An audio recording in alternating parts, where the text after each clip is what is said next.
함께 받으실 하나님의 말씀 마태복음 11장 28절부터 30절까지 말씀입니다.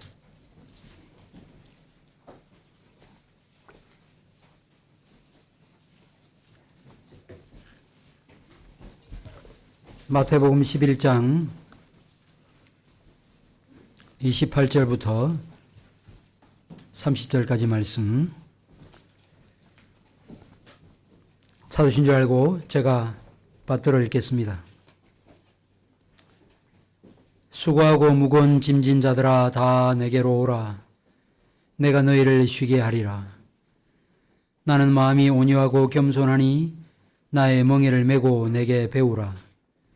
그리하면 너희 마음이 쉼을 얻으리니 이는 내 멍에는 쉽고 내 짐은 가벼움이라 하시니라. 아멘.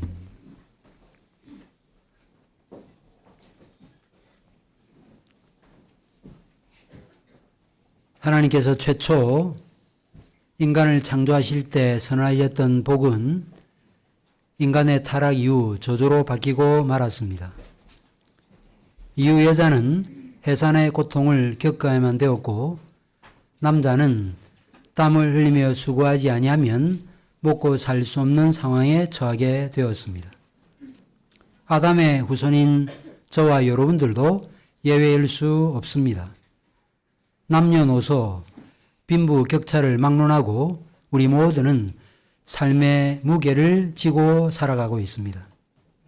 그러다 보니 많은 사람들이 이구동성으로 참 살기 어렵다, 참 밥 벌어먹고 살기 힘들다라는 말들을 합니다.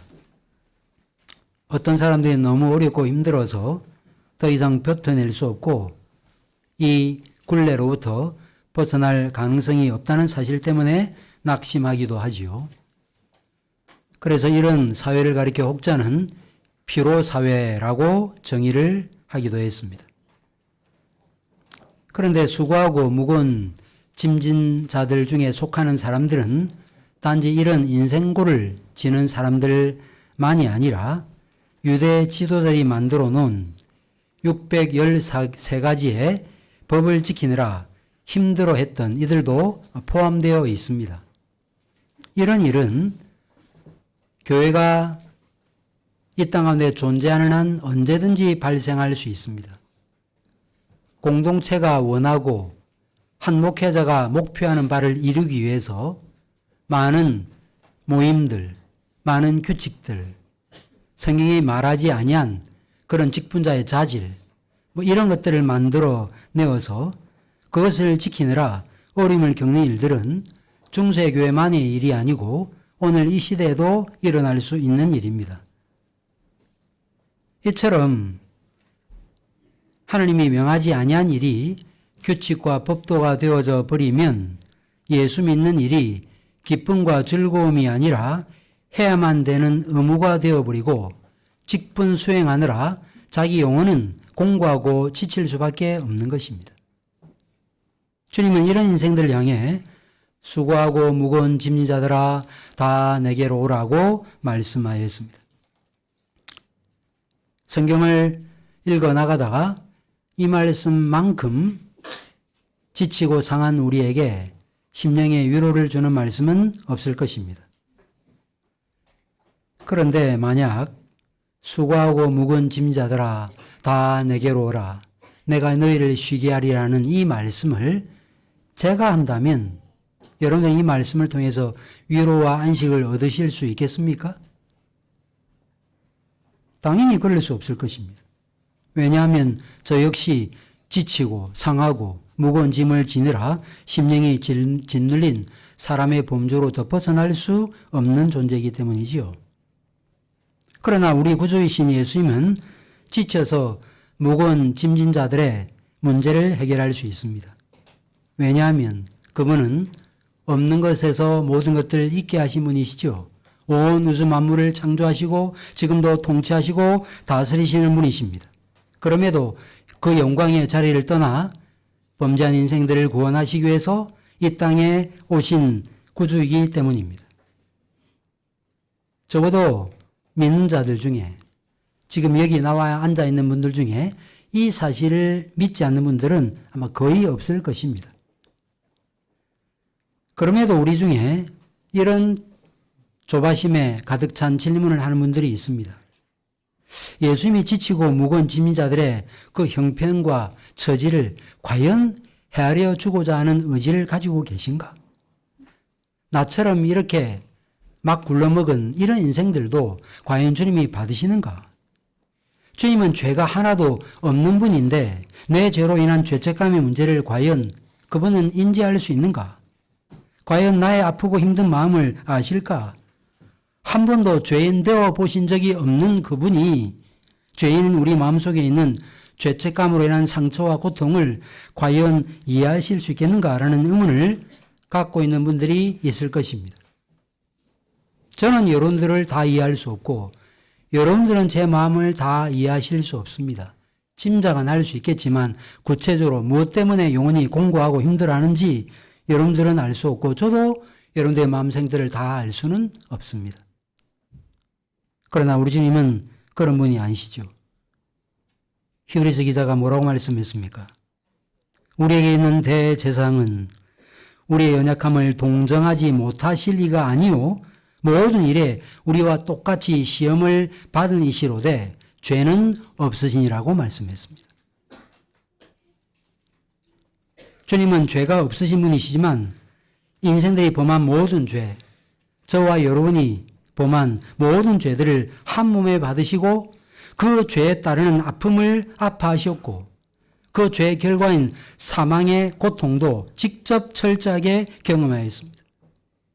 3년 동안 따라다녔던 가룟 유다로부터 배신도 당하셨고 호산나 다윗의 자손이요 라고 찬송하면서도 얼마 시간이 지나지 않아서 저를 십자가에 못 박으라고 하는 유대인들에 의해서 철저하게 배척을 당하였습니다.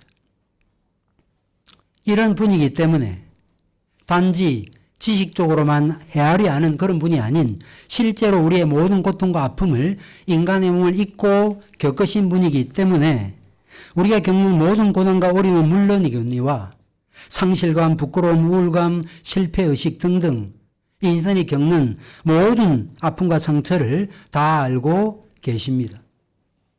창조주의 구속주이고 하늘과 땅의 모든 권세를 가지고 계시면서도 죄로 인한 우리의 질병을 그리고 그 질병으로 인한 아픔과 고통과 상처를 그분은 싸매 주기를 원하십니다. 마태복음 8장에 보니까 우리 주님께서 산에서 내려오셔서 한 나병 환자를 만나시게 되지요. 나병 환자가 뭐라고 말했습니까? 주여 원하시면 저를 깨끗게 하실 수 있나이다.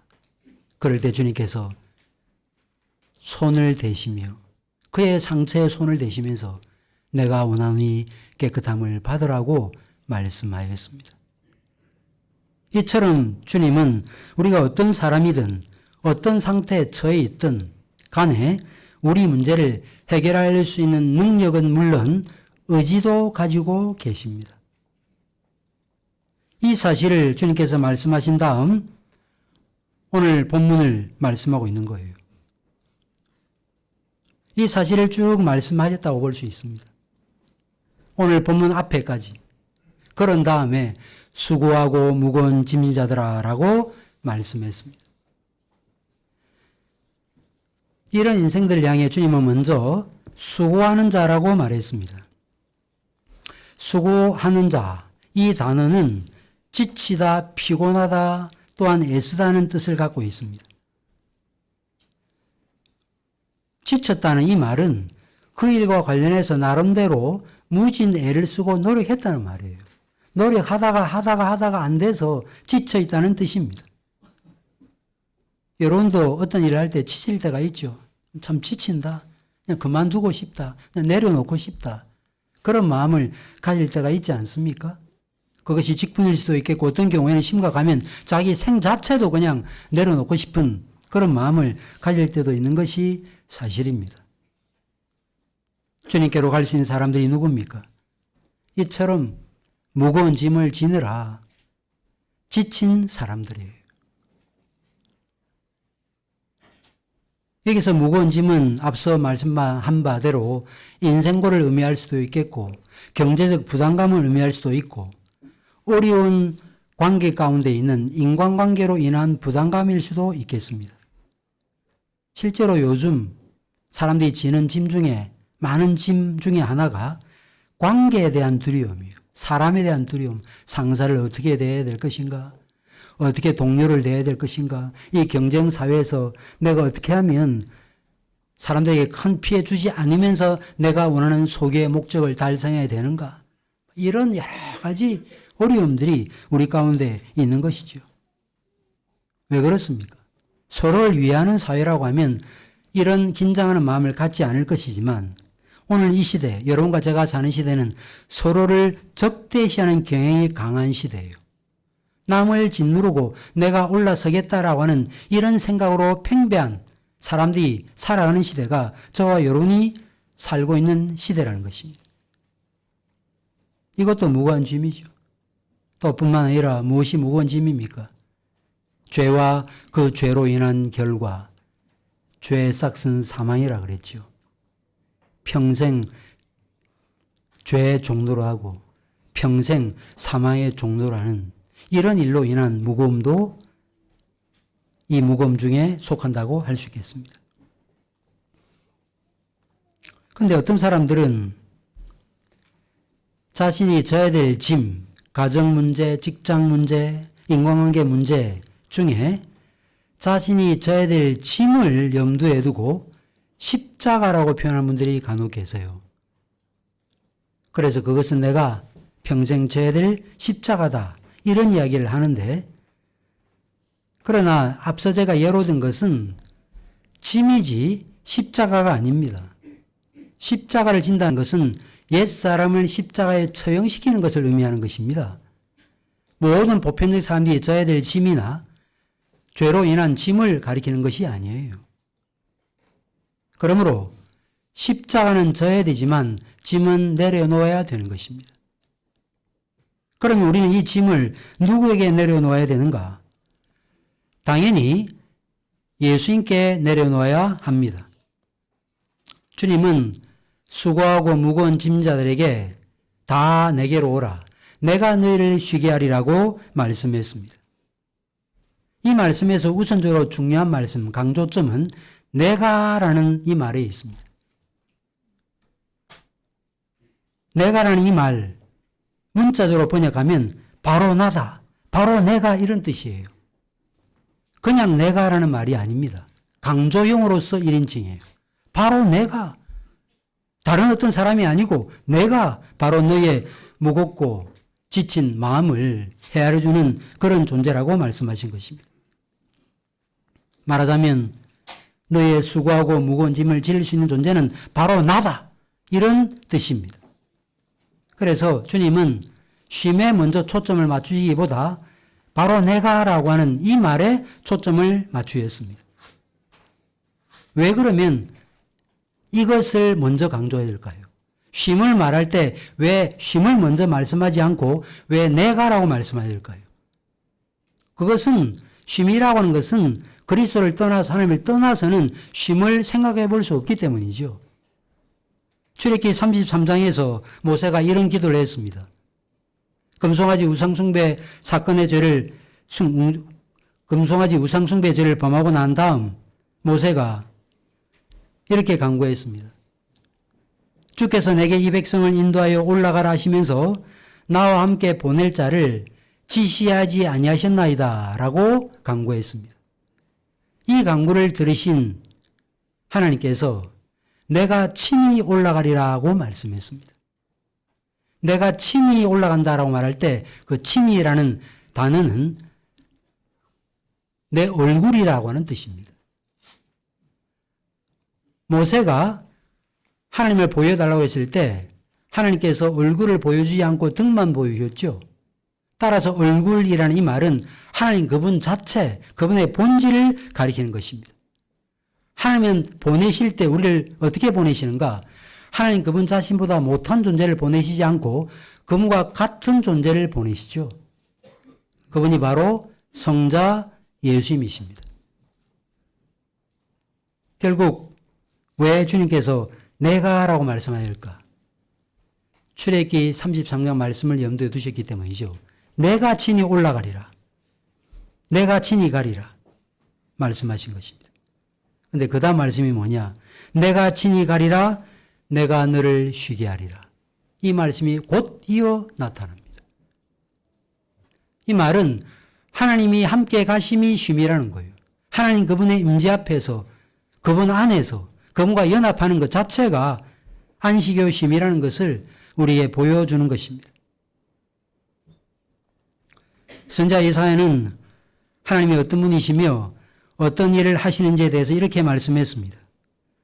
너는 알지 못하였느냐? 듣지 못하였느냐? 영원하신 하나님 여호와 땅끝까지 창조하신 이는 피곤하지 않으시며 곤비하지 않으시며 명철이 한이 없으시며 피곤한 자에게는 능력을 주시며 무능한 자에게는 힘을 더하시나니라고 말씀했습니다. 하나님이 얼마나 능력이 많으신 분이신지를 보여주는 것이죠. 바로 이런 분이 우리와 동일한 사람이 되시고 우리의 마음을 헤아리시면서 수고하고 무거운 짐자들아 다 내게로 오라 내가 너희를 쉬게 하리라고 말씀하신 것입니다.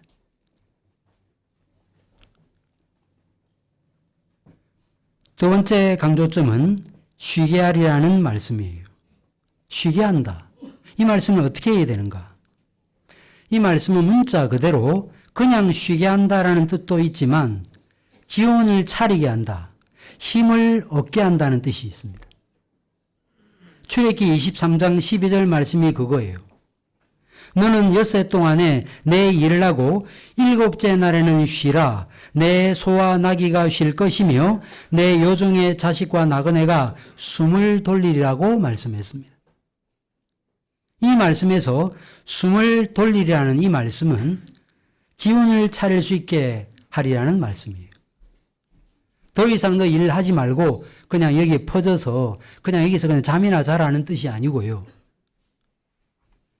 지속적으로 그 일을 감당할 수 있도록 내가 새 힘으로 너에게 생기를 공급하겠다는 말씀인 것입니다. 따라서 쉼의 목적을 우리는 분명히 기억해야 됩니다. 우리가 왜 쉬죠? 쉬기 위해서 쉽니까? 쉼의 목적은 기운을 차리고 새 힘을 얻어 또 우리에게 주어진 삶을 믿음으로 살아가도록 하기 위함이죠. 이러면서 쉼이라고 하는 것은 아무 일도 하지 않는 것이 아니고 새 힘을 얻기 위한 과정이라고 할 수 있을 것입니다. 쉼은 새로운 활동을 위한 생명력을 가지게 합니다. 이러면서 쉬게 하라는 말씀을 여러분들이 올바로 이해하실 필요가 있습니다. 그런데 이 새 힘을 얻기 위해서는 당연히 바로 내가 라고 말씀했으니 우리 주님께로 나아가야 할 것입니다. 예배당에 나오는 것하고 성경을 읽는 것하고 그것이 일치될 수도 있지만 신학적인 작업을 하고 교회 생활을 하고 직분자 노릇을 하지만 실제로 내 영혼이 하나님께 나아가지 못하는 경우들이 너무 많습니다. 하나님의 임재 앞에 나아가지 못하는 경우들이 너무 많아요. 영적인 각성이라는 변화가 일어나지 못하는 경우들이 너무 많아요. 말씀을 듣고 예배에 나오고 종교적인 정서는 키워가지만 내 영혼 자체가 하나님께 나아가지 못하는 경우들이 없지 않다 하는 것입니다. 그래서 우리는 말씀 앞에 나아가기도 해야 되고 교회 앞에 나아가야 되고 교회 공부 시간에도 나와야 되겠지만 궁극적으로 주님께로 나와야 되는 것입니다.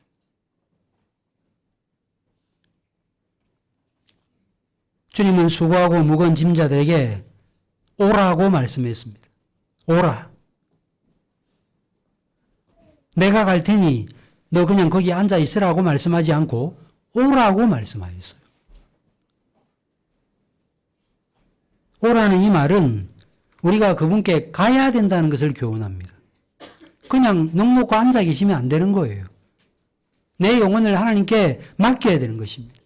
어렵고 힘들고 마음이 지치고 상하면 하나님 그분께 그 사정을 알아야 된다는 것을 의미하는 것입니다.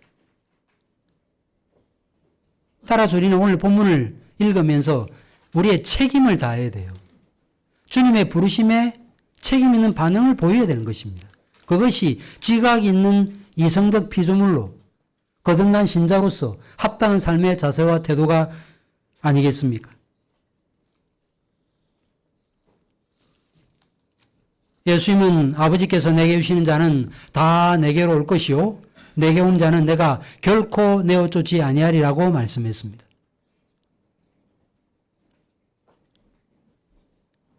이러면서 오는 자라는 이 말은 아버지의 이끌림을 받아 자원해서 간다는 것을 의미하는 것입니다. 하나님이 우리를 이끄실 때 가기 싫어하는데 그냥 발버둥 치는데 억지로 끌고 가시는 분이 아니세요. 우리 가운데 어떤 분들은 왜 하나님이 내 가운데 좀 그 회심한 바울처럼 사울처럼, 그죠? 회심하게 사울처럼 좀 이렇게 내 인생 가운데 갑자기 좀 개입하여서 좀 나를 좀 손대어 주시면 좋겠다라는 분들이 계실 수 있겠습니다. 뭐 하나님이 그런 일을 행하시는 것도 사실이에요. 그러나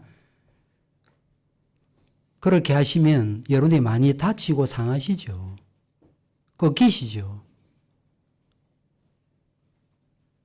순순히 하나님께서 인격적으로 설득하실 때 하나님께로 나아오는 것이 현명하고 지혜로운 일이라 할 수 있겠습니다. 누가복음 15장에 나오는 두 아들 비유가 그거 아닙니까? 아버지 재산을 죽기 전에 상속받아 다 탕진해버린 이 탕자 돌아갈 때 어떻게 돌아갑니까? 영적 각성이 일어났지요. 돼지나 먹는 쥐의 열매를 먹으면서 내 삶이 이처럼 비참한가 탄식하면서 내 아버지 집에는 먹을 것도 많은데 내가 아버지께로 가야 되겠다라고 생각을 가지고 아버지께로 돌아가지 않습니까? 돌아오는 배역자가 되십시오. 배역자가 되었지만 돌아오는 배역자가 되면 하나님은 그 영혼을 받으시는 거예요. 어떤 분들은 쉼을 누린다고 해서 주님께 왔는데 왜 나에게는 쉼이 없는가? 왜 주일은 이렇게 바쁜가? 라고 불평하는 분들도 있습니다. 그런데 주님께서 약속하신 이 안식은 어떤 안식이죠? 육체 안식이 아니에요. 레위인들, 제사장들은 안식일날 더 힘들었습니다. 왜 그렇죠? 상번제도 드려야 되죠? 안식일 제사도 드려야 되죠? 게다가 무슨 장막절이 되면 그 절기까지 지켜야 되었습니다. 그래서 교회 안에 장로님들, 집사님들이 주일날 일이 많은 거예요. 그것은 자연스러운 것입니다. 예배도 드려야 되죠. 가난하고 소외되고 어려운 이웃들도 돌아봐야 되죠. 병든 사람 신방하라고 되어 있잖아요. 그러므로 육체는 물론 영원히 쉼을 누리는 그때는 하나님의 나라가 완성되었을 때나 가능하다는 사실을 기억하고 때로 주일을 보낸 이 일로 인해서 교회를 돌아온 이 일로 인해서 여러분의 육체가 좀 힘드실 때도 하나님 안에서 위로를 받으시길 바랍니다. 그렇다고 해서 안식을 전혀 누릴 수 없다는 뜻은 아니겠습니다. 그 전에도 우리는 안식을 맛볼 수 있습니다. 예배를 통해서 성도의 교제를 통해서 어리고 힘든 성도의 필요를 채우기 위해서 갔는데 오히려 넉넉히 그 상황을 이기고 있는 그 성도의 간증과 그 엄연한 모습을 통해서 우리는 오히려 위로를 받고 안식을 누릴 때가 있는 것입니다. 그러면 우리는 주님께 나아가서 무릎을 꿇고 때로는 탄식하며 통곡하며 우리 아프고 상한 마음을 아뢰야 되는 것입니다. 죄의 짐, 삶의 스트레스, 염려와 근심, 두려움과 번민, 죄책감의 무게 등등의 짐들을 주님께 내려놓아야 되는 것입니다. 그럴 때 세상에 대한 집착에서부터 벗어날 수 있습니다. 이거 아니면 나 큰일이다. 이거 아니면 나 끝장난다라고 하는 이 마음에서 벗어날 수 있어요. 그 일이 만약에 안 되면 하나님께서 다른 일들을 통해서 나로 먹고 살게 하시리라는 이 마음을 가지면 그 염려, 근심, 스트레스로부터 벗어날 수 있는 것입니다. 신자는 그런 사람이죠. 어떤 스트레스도 안 받고 어떤 고통도 번민도 어려움도 없는 존재가 아니라는 것입니다. 우리 모두는 다 그런 어려움을 겪습니다. 그러나 하나님 앞에 나아가서 여리고 힘든 사람들을 아뢰고 하나님의 임재 앞에서 때로 울고 그러면서 하나님 주시는 위로와 힘을 우리 영혼으로 받아 누리게 되는 사람이 바로 신자라고 할 수 있겠습니다. 주님은 죄의 짐을 지고 지쳐서 쓰러질 지경에 있는 사람들이 자신에게 나아올 수 있도록 자신의 품에 힘껏 안길 수 있도록 자신이 어떤 존재인지를 열어 보여주고 있습니다. 나는 마음이 온유하고 겸손하니 라는 말씀이 그것이에요. 나는 마음이 온유하고 겸손하니. 사복음서에서 예수님에 대한 정보들은 많이 있습니다. 그분의 탄생, 공생의 사역, 사단에게 시험받으심, 세례받으심, 고난과 죽음과 부활과 승천, 예수님에 관한 정보들이 많이 나타납니다. 그러나 예수님 자신이 직접 자신의 마음이 어떤 마음인지를 표현한 구절은 딱 여기 한 구절밖에 없어요. 나는 마음이 온유하고 겸손하니라고 말씀했습니다. 마음은 모든 동기의 출발점이요, 존재의 핵심이고 존재의 실체입니다. 제 마음이 저예요. 제가 생겨먹은 이런 모습이 제가 아니에요. 다 썩어지고 병들고 문드러집니다. 따라서 제 마음이 바로 저의 실체라고 할 수 있겠죠. 특별히 보이지 않는 하나님이야 더 말할 것도 없을 것입니다. 모든 것은 마음에 달려 있습니다. 그런데 우리 주님께서 이렇게 말씀하지 아니었습니다. 나는 마음이 엄하고 까다로우니, 나는 마음이 거룩하고 위험차니, 이렇게 말씀하지 않았어요. 나는 마음이 온유하고 겸손하니 라고 말씀했습니다. 여기 온유하고라는 이 말, 신약 성경에 딱 세 차례 나타납니다. 첫 번째는 팔복에 나오는 말씀, 온유한 자가 복이 있나니 땅을 기업으로 받을 것이며 라는 말씀입니다. 두 번째는 스가랴 9장 9절 말씀을 인용한 말씀, 나귀를 타고 입성하시는 예수님을 염두에 두고 사도 요한이 말했죠. 그는 겸손하여 나귀를 탔도다 라는 말씀입니다. 때로는 이 온유라는 말이 겸손의 말로도 번역이 됩니다. 세 번째는 마음에 숨은 사람을 온유하고 안정한 심령에 썩지 아니할 것으로 하라는 베드로전서 3장 말씀입니다. 그분은 난폭하거나 사납거나 완고하거나 성마르거나 쉽게 화를 내는 분이 아닙니다. 이 세상에서 가장 온유하신 분, 모세도 그 온유함이 천하 모든 사람들보다 승하더라고 말했지만 진정으로 온유한 분은 우리 주님이십니다. 뿐만 아니라 우리 주님은 겸손하신 분이십니다. 겸손하다는 이 말, 누구나 쉽게 가까이 할 수 있는 분이라는 뜻입니다. 가까이 하기에 너무 먼 당신이 아니라는 말이에요. 예수님은 성자 하나님이시기 때문에 영광과 능력과 권세에 있어서 성부와 또한 성령과 동등한 분이세요. 절대적으로 거룩하고 전능하신 분이십니다. 가까이 가지 못할 빛에 거하시는 분이시죠. 회전하는 그림자도 없는 분이십니다. 원자폭탄 터지면 수십만이 죽죠. 그런 원리를 만들어내신 분이 누굽니까? 하나님이십니다. 어떤 존재가 주님 앞에 고개를 쳐들고 나아갈 수 있겠습니까? 예수님은 이런 면에서 그분의 신성에 의하면 가까이 할 수 없는 분이에요.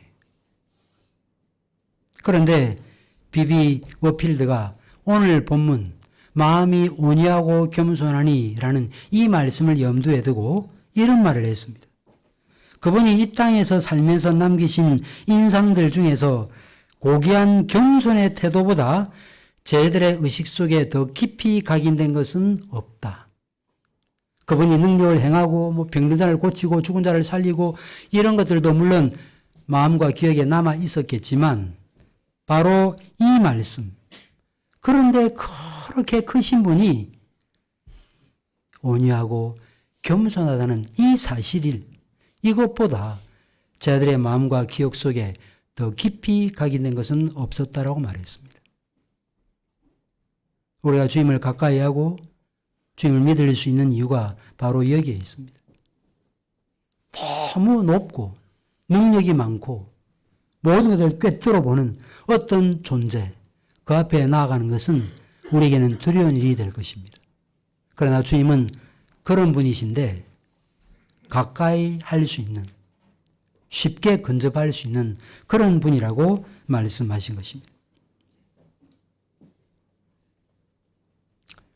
청교도 토마스 구디는 이 말씀을 올바로 이해하도록 다음과 같은 말을 남겨놓았습니다. 제가 좋아하는 청교도 존 오웬, 리차드 십스, 토마스 구딘입니다. 그 중에 한 분인 토마스 구딘이 예수님의 말씀을 올바로 이해하도록 이런 말을 남겨놓았습니다. 사람들은 그리스도를 본래와 정반대로 생각하는 경향이 있다. 그러나 그리스도께서는 자신을 그런 식으로 생각하지 말고 자기에게 더욱 가까이 다가오도록 이끌기 위해 자신의 속마음을 분명히 드러내셨다. 우리는 그리스도께서 너무나도 거룩하시기 때문에 죄인들을 엄하고 까다롭게 대할 뿐 아니라 그들을 용납하지 않으실 것이라고 생각하는 경향이 있다. 그러나 그분은 그렇지 않다. 나는 온유하다. 온유가 나의 본성이고 기질이다라고 말씀하셨다. 이런 내용들을 남겨놓았습니다.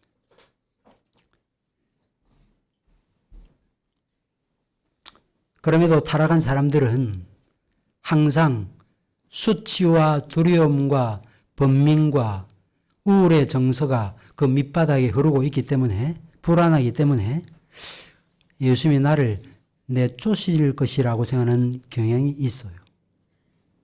앞서 제가 누가복음 15장에 나오는 탕자 비유를 말씀드렸죠. 탕자가 돌아가긴 돌아가는데 어떤 마음으로 돌아가는가 하면 아들은 고사하고 그냥 종으로 대해주셔도 감지덕지다. 그렇게 돌아갔잖아요. 그런데 아버지가 어떻게 받으셨죠? 처음 나갔던 그 아들의 지위 그대로 그냥 받으셨어요.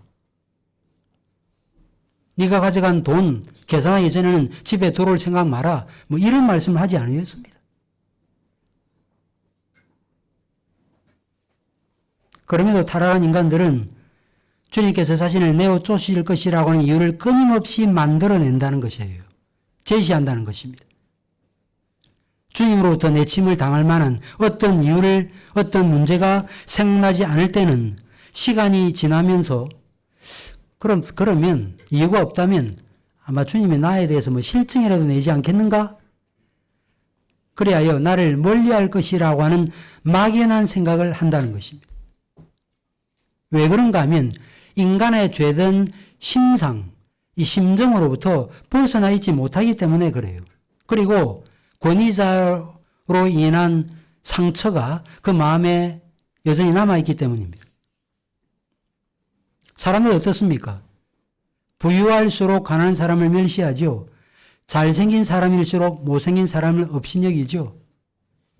신분이 높고 귀할수록 비천한 사람들을 무시합니다. 만약에 이런 인간의 마음으로 예수님을 바라보면 어떤 생각이 들까요? 이런 생각이 들겠죠. 예수님이 우리에게 나오라고 말씀했지만 실상은 말로만 그렇게 하시는 분이다. 우리의 본 모습이 드러나면 우리를 얼마나 역겨워하시겠는가. 그분은 해보다 더 빛나는 얼굴을 가지신 분이신데 성경이 눈은 불꽃 같고 목소리는 많은 물소리 같고 입에는 좌우에 날선 검이 나오고 얼굴에 힘 있는 빛이 비치는 것 같다라고 이렇게 말씀하는데 이런 주님 앞에 나 같은 사람이 어떻게 설 수 있겠는가? 라는 생각을 가진다는 거예요. 그런 경향이 많다는 것입니다. 여러분과 저는 그런 경향이 전혀 없습니까? 몇 번 봐주시다가 그 다음에는 내칠 것이다. 한두 번도 아니고 여러 번 습관적인 죄를 계속 범하는 나를 그냥 오냐 받으시겠는가?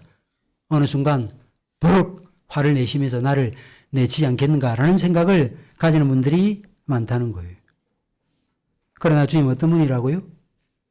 주님은 마음이 온유하고 겸손하신 분이라 말씀하고 있습니다.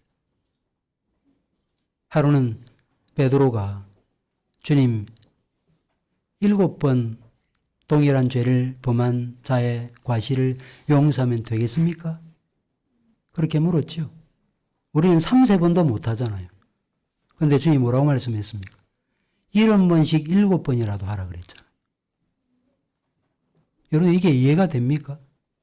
한 70번씩 7번이라도 동일한 잘못을 범하면 용서하라니. 근데 그런 말씀을 하신 분이 주님이시잖아요. 그럼 우리는 어떻게 해야 됩니까? 500번 잘못해도 잘못했다고 또 하나님께 나아가야 되는 거죠. 용서를 구해야 되는 것입니다. 우리의 마음의 죄를 입으로 고백해야 되는 것입니다. 그러면 용서해 주신다고 말씀하셨어요. 여러분들 아이들 용서해 줄 때 어떻게 용서해 줍니까? 앞으로 똑바로 하지 못하면 절대로 용서하지 않겠다는 말을 간혹 할 때가 있죠. 그런데 동일한 잘못을 범하면 절대로 용서하지 않습니까? 용서하지 않았다면 우리 교회께서는 여기에 나와 앉아 있을 수가 없었을 거예요. 악한 부모라도 그러한데 하물며 하나님이시랴. 이런 하나님에 대한 이해를 가져야 되는 거죠.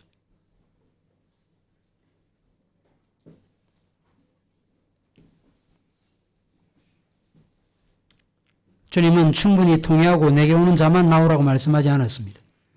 자신이 지은 죄를 몸서리치면서 끔찍하게 생각하면서 내게 오는 자, 배전의 노력을 기울이는 그런 사람들만 나에게 오라고 말씀하지 않으셨어요.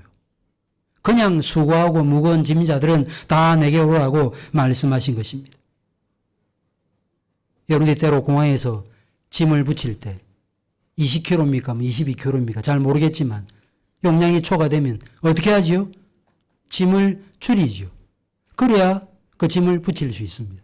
마치 그런 것처럼 내가 갖고 있는 죄의 짐을 조금만 줄여서 가면 하나님이 받으실 것이라 생각하실 필요가 없어요. 주님에게는 용량 초과라는 게 없습니다.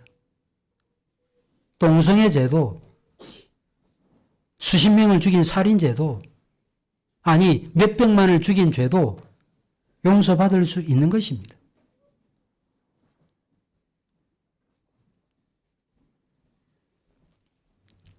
따라서 우리는 짐을 일부러 작게 만들거나 외모를 다듬어서 나올 필요가 없습니다. 주님은 우리의 마음속에 있는 것을 다 아시는 분이십니다. 그분은 거룩하고 존귀하신 분이지만 우리의 약점과 흠결을 문제 삼는 분이 아니에요. 아이가 장애아로 태어났습니다. 어떤 부모가 장애아로 태어났다는 것 때문에 너는 내 자녀가 아니라고 말하는 부모가 어디 있습니까? 자라나면서 병치레를 하고 자라나면서 아이 때 갖지 않았던 병의 증상들을 드러낼 때 그 아이를 내치는 부모가 어디 있습니까? 하나님이요, 하나님이에요. 온 우주 만물을 만드시고 이런 부모의 심정을 주신 우리의 진정한 부모이신 하나님 그분이야. 어떠하시겠는가? 우리는 기억하고 우리의 마음의 무거운 짐들을 주께 아뢰 필요가 있는 것입니다. 주님은 망연자실에 있는 사람들의 마음을 위로하십니다. 마태복음 14장 14절에 예수께서 큰 무리를 보시고 불쌍히 여기사라고 말씀했습니다. 사실 이 단어는 창자를 가리키는 거예요. 히브리 사람들이 사람의 가장 깊은 내면에서 우러나오는 정서를 표현할 때 이 단어를 사용합니다. 우리도 뭐 애간장이 끓는다, 창자가 끊어지는 듯한 아픔 이런 표현을 하잖아요. 우리는 이런 마음을 가지신 주님께 지치고 무거운 우리의 마음을 내려놓아야 되는 것입니다. 시편 기자는 내 짐을 여호와께 맡기라. 날마다 우리의 짐을 지시는 여호와, 구원이신 하나님을 찬송하려다고 말씀했습니다. 그런데 주님께서 날마다 우리의 짐을 져주신다고 해서 우리가 수고하지 않아도 되는 것처럼 생각해서는 안 됩니다. 기후 조건이 너무 좋아요. 햇빛이 적당하게 비춰지고 기온이 적당하게 유지됩니다. 비도 적당하게 내립니다. 그런데 씨를 뿌리지 않아도 자라는 법이 있나요? 잡초는 자라겠죠. 곡식은 자라지 않습니다. 심지 않은데 뭘 거두겠습니까?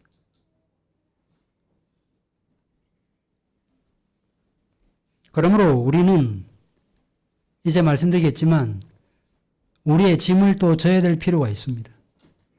이것을 말씀하시기 위해서 주님은 나의 멍에를 메고 내게 배우라고 말씀했습니다. 멍에는 짐승이나 포로들의 목에 굴레 씌우는 그런 통제장치라고 할 수 있겠습니다. 복종과 노동, 훈련과 의무와 같은 것들을 의미하는 것입니다. 그런데 멍에는 또한 둘이 하나 되기 위한 장비이기도 합니다. 너는 나의 멍에를 메고 내게 배우라 그랬죠. 주님과 멍에를 메라는 것입니다. 따라서 나의 멍에를 메고 내게 배우라는 이 말씀은 예수님의 가르침 안으로 들어가라는 말이에요. 여러분들 멍에 하나로 수백만이 하나 되는 경우는 없어요. 보통 멍에는 두 사람, 가르치는 자와 배우는 자, 두 사람만 그 멍에를 함께 맬 수 있습니다. 그런데 멍에를 제대로 매려면요, 세상과의 멍에줄을 끊어야 돼요. 세상과 짝해서는 안 됩니다. 돈, 명예, 권세, 건강, 성공, 이것에만 우리의 마음이 기울어져 있어서는 주님과 멍에를 맬 수 없습니다. 세상과 짝하고자 하는 자는 창기와 몸을 연합하는 자라 그랬습니다. 다른 교사들의 견해, 가르침, 세상 초등학문, 철학, 내가 갖고 있는 지식,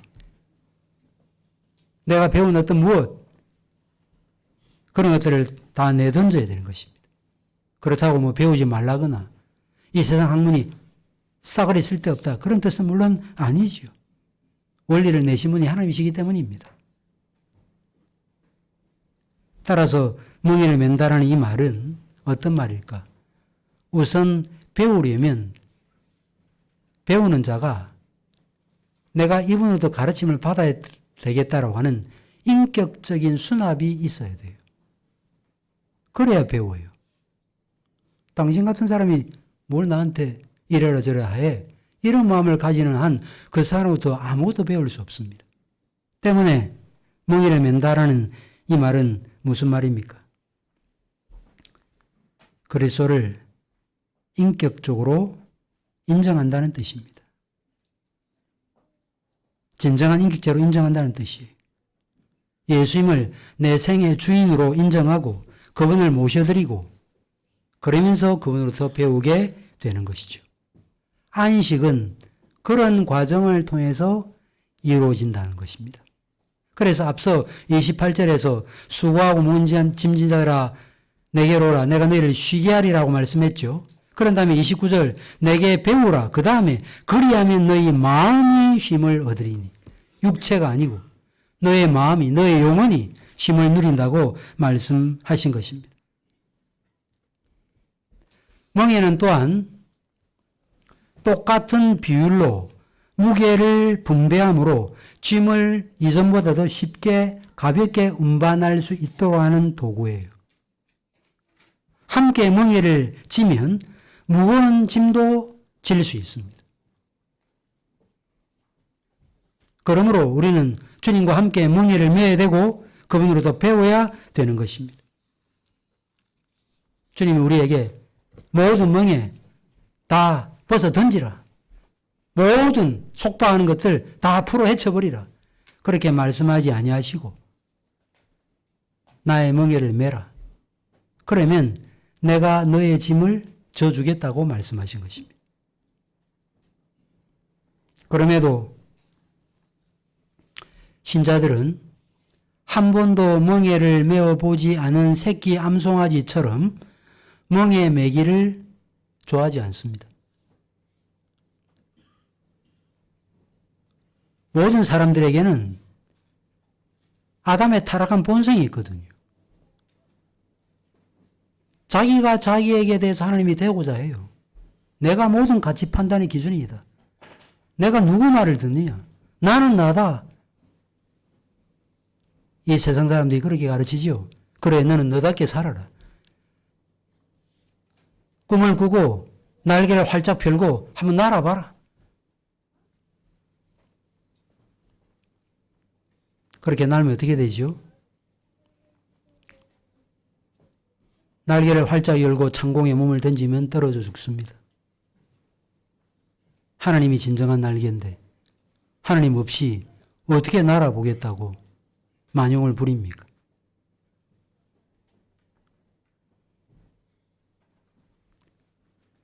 이런 우리들, 멍에 매개를 두려운 우리들을 격려하시기 위해서 주님이 뭐라고 말씀하십니까? 내 멍에는 쉽고 내 짐은 가볍다. 질 수 있다. 말씀하셨습니다. 쉽다라는 말은 친절이라는 말입니다. 에베소 4장 32절에 서로 친절하게 하며 라고 할 때 그 친절하는 단어가 쉽고라는 단어와 똑같은 단어예요. 따라서 내 멍에는 쉽다라는 이 말은 나의 다스림은 너를 아주 기쁘게 한단다. 너를 힘들게 하는 게 아니란다. 그런 뜻으로 볼 수 있겠습니다. 예수님의 멍에는 친절하고 부드럽고 감미롭기도 하지만 가볍기도 합니다. 어떤 분들은 예수 믿는 사람의 삶을 보면 가볍다는 말이 이해가 되지 않습니다. 라고 말할 분이 있을 것입니다. 실제로 2000년 교회 역사를 보세요. 지금의 시대야 예수 믿는다고 적어도 대한민국에서는 박해를 당하지 않는 그런 시대이긴 하지만 다른 나라, 심지어 북한이라든지, 그죠? 아니면 모슬렘 국가들 보세요. 특별히 2000년 교회 역사를 보십시오. 박해와 순교로 말할 수 없는 사람이 죽었습니다. 언제 박해가 닥칠지 우리는 알 수 없습니다. 이런 사실을 이야기하면서 아니 쉽고 가볍다. 이해가 안 된다라고 말씀하는 분들이 있을 수 있을 것입니다. 이 질문에 대해서 성경은 뭐라고 대답하지요? 예수께서 우리를 거듭나게 하시고 산 소망을 주시고 우리를 인도하시고 이 세상을 감당할 힘과 능력을 주신다고 말씀합니다. 지치고 상할 때 주님께 나아가면 주님께서 생기를 북돋아주시고 또 감당할 힘과 능력을 주시는 거예요. 우리가 날마다 예배드리고 개인적으로 주님 앞에 나아갈 때마다 이 힘을 공급받는 것입니다. 그래서 사는 거예요. 저는 그렇지 않아도 잘 살고 있는데요 라고 말씀하신다면 그는 두 부류에 속한 사람이에요. 거듭나지 않았거나 육적 그리스도인이거나. 그런 사람들은 그러지 않아도 해피하다라고 생각합니다. 틀림없습니다. 그러나 참으로 거듭난 사람이라면 하나님께 나아가 그분의 임재 앞에서 그분께로부터 오는 얼굴 빛을 비춤을 받고 용기와 힘을 공급하지 못한다면 하루도 살아갈 힘과 능력을 갖지 못한다라고 고백하는 사람이 신자라고 할 수 있는 것입니다. 그러므로 우리는 쉬게 하리라는 이 말씀, 내가 더 이상 씨름하거나 싸울 것이 없다는 식으로 이해해서는 안 됩니다. 우리가 주님의 인도를 받고 따라가지만 우리가 해야 될 일들이 하나도 없어지는 게 아니에요. 수고하고 무거운 짐들 다 벗어버리라. 모든 짐으로부터 해방되어라. 이렇게 말씀하지 않고 내게로 오라. 나와 함께 멍에를 매자. 내가 함께 너의 짐을 짊어지겠다고 말씀하신 것입니다. 이런 사실을 우리가 기억하고 삶이 어렵고 힘들고 지치고 하루하루 살아가는 것이 고역이고 그래서 하루속히 이런 굴레로부터 벗어나면 좋겠다라는 마음을 가진 분들이 있다면 그것 아니라도 남에게 말할 수 없는 죄책감의 무게로 힘드는 분들이 있다면 나는 왜 이렇게 하고자 하는 일이 안 되는가? 내 삶은 왜 이렇게 공고하고 힘든가? 이런 마음을 갖고 있는 분들이 있다면 이 시간 주님교회로 나아가셔서 여러분들이 지고 있는 그 무거운 짐, 지치고 상한 마음 다 내려놓으셔서 오늘 본문이 말씀하고 있는 진정한 쉼을 얻으시고 생기를 공급받으셔서 또다시 살아갈 힘을 얻으시는 모든 우리 교우들 되시기를 간절히 바랍니다. 기도하겠습니다. 하나님 아버지, 저희가 주의 말씀을 함께 상고하고 우리 주님이 어떤 분이신지, 어떤 마음을 가지고 계시는 분이신지, 우리의 형편과 처지를 어떻게 헤아리시고 우리의 문제를 어떻게 해결하시는 분이신지를 배웠습니다.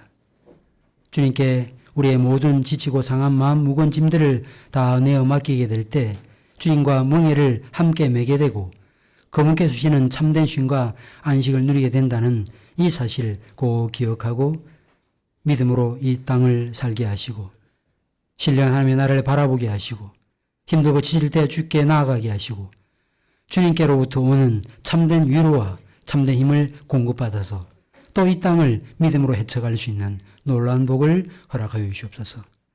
이 시간 저희가 함께 성찬으로 주님 앞에 나아갑니다.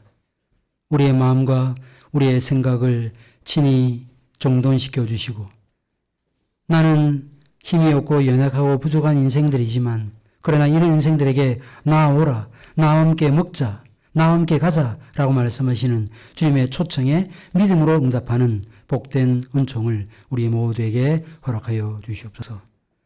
살아계신 예수 그리스도의 이름으로 기도하옵나이다. 아멘. 성찬식을 행하도록 하겠습니다.